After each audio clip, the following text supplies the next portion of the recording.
ल यहाँ यो दुबोले चाहिँ रोप्न अलिक गाह्रो पर्ने। अब हलो भित्र छिर्न पनि एकदम गाह्रो पर्ने। त्यसो भएको हुनाले यो झार मार्ने जाने औषधि अब हाल्न पर्यो भनेर लाग्यो। यसले जाने यो झार चाहिँ झ्यापै मारिहाल्ने। पछि मेलो खेताला पनि कम लाउने, रोप्न पनि सजिलो।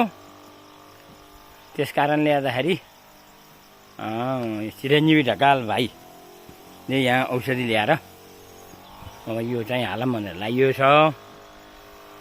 यसले चाहिँ अलिक पछि रोप्नेलाई धेरै नै जाने सजिलो होला जस्तो जाने देखियो छ। त्यही भएर हामी यहाँ दुई भाइ मिलेर हलो पनि अल्झा नि। पछि यही झार ठडिएर फेरि दुबो अर्को झार हुन्थ्यो भने मल पनि हुन्थ्यो, कम्पोस्ट मल।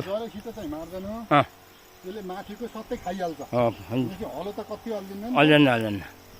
यसले सजिलैसँग जोत्न पनि सजिलो, झार नभएपछि पछि रोप्न पनि सजिलो, मेलो पनि छिटो, खेताला पनि कम। र पछि गएर यही जाने झार फेरि धानमा पनि जागेर अब त्यो नानी आउँदैन। किनभने यो बाटै जाने हो। बाँझोमै हाल्न भए एकदम ठिक हुन्थ्यो।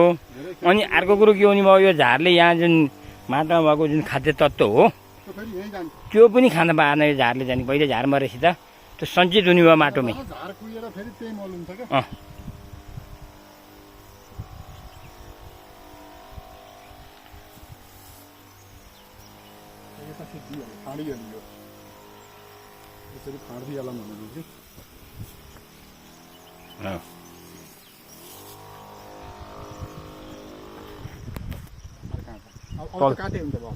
भयो।